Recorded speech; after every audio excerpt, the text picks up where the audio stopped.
Right now, it's just about trying to stay out of the play-in. I think that's the biggest thing for us. He's got that look in his eyes.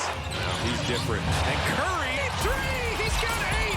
He shot that from Nashville. 52 tonight. Just trying to win a big game and embracing the moment.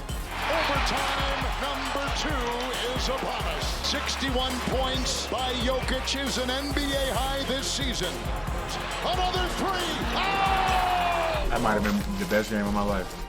Final seconds. It's a foul on the three-point shot for the lead. Wow. Wolves are going to win it in a dramatic double overtime win.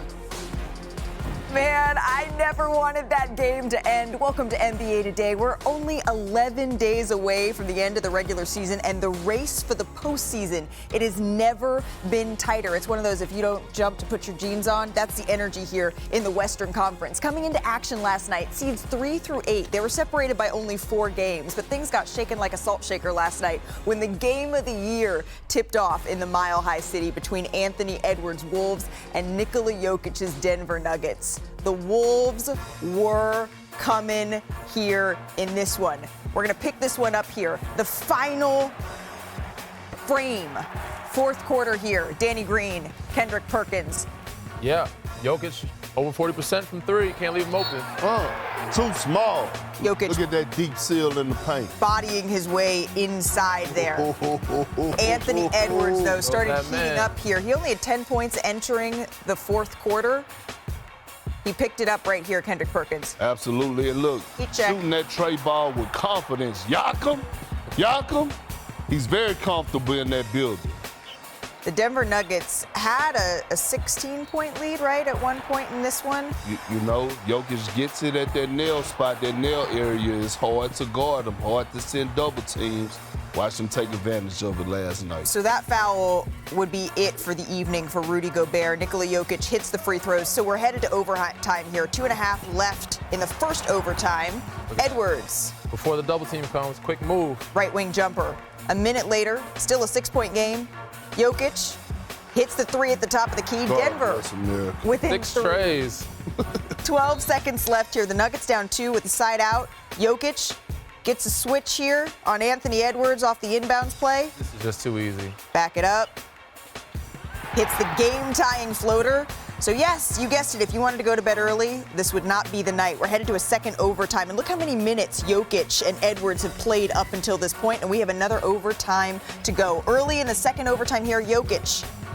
Look where he's catching that ball at.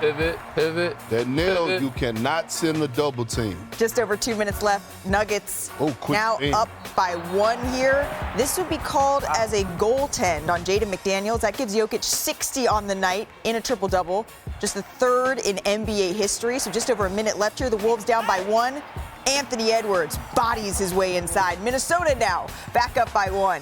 And Russ then cannot give up that back cut. I did not like that this was a jump ball, but that's neither here nor there. On the jump ball, McDaniels called for the foul on Jokic. Another look there. You can see McDaniels grabs the arm of Jokic. He'd make 1 of 2 at the line to take a 1-point lead here. And then 17 seconds left. The Wolves down 1. Edwards gets the ball, but turns it over. Russell Westbrook takes it the other way, goes coast to coast. Oh, man. Can't get the layup to go. And then still Denver with a 1-point lead, trying to hang on, kicks it out to the corner, the 3. It's no good, and just as fans begin to celebrate, they realize that Russell Westbrook called for a foul on the 3-point play. Time expiring here. At the line, no more stressful moment than this. Alexander-Walker, big 26-point performance, perhaps the wildest game of the year. Here's Anthony Edwards after the game. He made big shots for us. All night long, every quarter. Whenever we needed it, he came through in the clutch. He made the right plays. He was poised down the stretch. So whatever I did don't matter. What he did, he was the MVP tonight.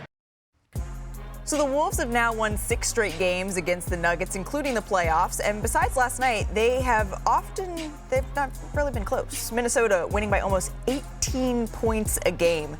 There are nights when it's hard to fall asleep. This is why we love the NBA. Let's start with the Stars, Perk. A huge night here from Nikola Jokic in a 60-point triple-double. And just a simple reminder that of his greatness, but also when we talk about the MVP conversation, that's beneath him.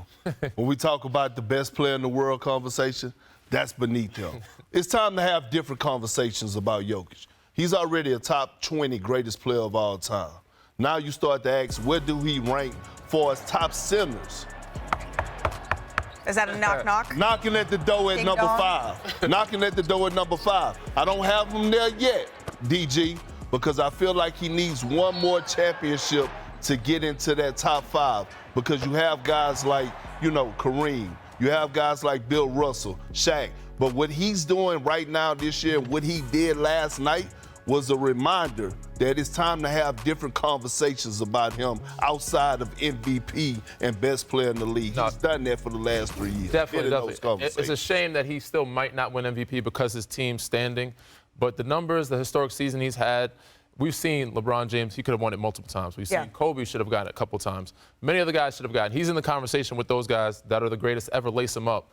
And he should be getting his flowers, rightfully so. It's just sad to see that he's able to close out these wins with having these type of performances and his team not being higher in the standing. But what's cool is when you're able to see two players go toe-to-toe. It wasn't a 60-point triple-double, but Anthony Edwards, it was a slow burn, but he really got to go in there in the fourth and overtime. What did you see on his side? Yeah, no, he picked it up. That's what he's supposed to do. He's a star. He showed up. I mean, Julius Randle's been playing really well also, but he found his rhythm, got to the spots, not only made shots, but he made plays. He found the guys when they doubled.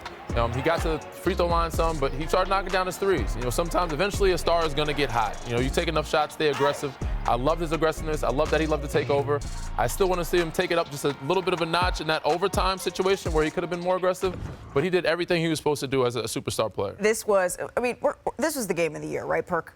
Yeah, I think it topped the Cleveland OKC game. That one was pretty good, but it was right up there. Getting off of it, I thought we'd get an advantage. Thought Julius maybe should have just let it fly on the first one, and then he kind of sidestepped. Then the one in the post in double overtime, the slip was going to be there. Ant gave it up, and he's making the right play there. I feel awful for Russ. That last play, we get the turnover, we don't convert, and then the foul. But it was not from a lack of effort or care. And sometimes it goes like that. Listen, emotion make you cry sometimes, damn it. But last night was a brawl for it all. I got my boy DG up here. Combined, we got a whole lot of championships, a whole lot of finals experience. We got to talk about some of the things that we saw last night on the bad side of things. I'm going to let DG talk about Minnesota, Anthony Edwards, which he highlighted minutes ago, about how he could have been more aggressive. Yeah, this is a situation, first time, 112 tied up. The first double team, you don't expect it coming. They try to set a horns action. Julius Randle, okay, I'll live with him taking a shot. Didn't hit the rim, but he got a decent look.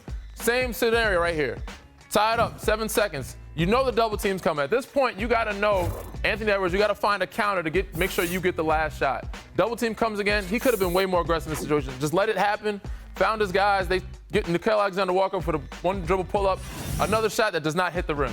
He's not happy with the situation. I put a lot of this on Finch and not finding counter moves to get Anthony Edwards and put him in the right positions to not get double teamed. Like you said, that nail area is where you kind of want to get him. You put him in a bad spot here. Another situation in the corner where they get a double. Next you know, turnover. Throws the ball away to Russell Westbrook. Perk, tell me what happens in this situation. It's hard for me to watch this. Well, what happened is this, okay? One, Russ got to make that layup. That's a second grade layup right there, like textbook transition, 2-on-1, and now all of a sudden you're in transition, right? So now you're trying to find man.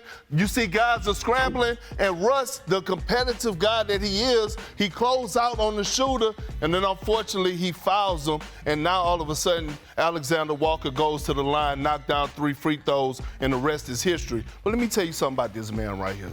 I see the internet going crazy and blaming Russ about the loss. Yes, could he have made the layup? Absolutely. But the foul, that's just the competitive nature. He's a future Hall of Famer. By the way, he's done more this season for the Denver Nuggets on the good side of things to have them, number 3 in the Western Conference than he has on the bad side. I know we saw a historic night from Jokic last night. I know they wanted to get the win for him. But at the end of the day, man, let's not disrespect this man too much from the competitive side of things, the way he competes night in and night out. I'm pretty sure Russell Westbrook lost sleep last night behind that game. there's a chance we could see these teams meeting up, maybe even in the first round here, Perk. Who do you trust more in the postseason? The Timberwolves. I trust Minnesota more. It's the others, right, around Jokic that I don't have faith in anymore, right? Murray, he's been up and down, although he didn't play last night. Michael Porter Jr., I don't know. He's halfway in, halfway out. Aaron Gordon had a good night last night. Huh? Aaron Gordon had a good night He last did, but it's not consistent. And my thing is, with Anthony Edwards, this team, the Minnesota Timberwolves, they got their identity back on the defensive side of things. So you know one thing about them, they're going to get stops. They got the personnel to do it. They finally found that I guess that niche where Julius Randle fits in, right? Is that the word, right? He's starting to fit in. And so I'm looking at Minnesota just because of their defensive prowess and the personnel. I get a slight edge to them that I trust them more than the Denver Nuggets. I'm with Perk on this one, even though I saw a lot of mistakes last night. My gut would say I don't trust either one of them in the playoffs. But I would go with Minnesota more than Denver. There's too many mistakes outside of Jokic, those other players. It's hard to trust you make those mistakes down the stretch. But outside of Jokic is a big one. Didn't we just say we're talking about Jokic as one of the best players ever? But we have, and I'm glad you brought that up. Team Malika. sport, you need help. Because how many minutes did he play last night? He did not sit after the first half. Right, 52, 53, and I understand, right, he had a couple of games where he's been out. But I'm worried about Jokic. I'm worried about they rely on him so much offensively. He has to do so much to provide that great offense, to make guys around him better, to be able to put up big buckets. We saw it last year when Minnesota put them out. That was my first time ever seeing signs of Jokic having fatigue. And what I'm saying is, if these others don't really start picking it up, and here we are going into the postseason, I'm having worries that might happen again this postseason. I give a lot of flowers to Aaron Gordon. He's been playing really well lately. Jamal Murray, we do need to see playoff Jamal Murray emerge, and Michael Porter Jr. Those are the two guys. If they come back to where we've seen them in the past, playing at that type of level, then I'll trust Denver more. But right now, they just have too many mistakes. They don't have enough depth, and Jokic doesn't have enough help to where I trust them in the playoffs. There's almost nothing I put past Nikola Jokic, but the stats don't lie. When you've beaten a team 6 straight times, you probably are going to give the edge here to the Timberwolves. Nikola Jokic, though, no rest for the weary. They're back in action tonight.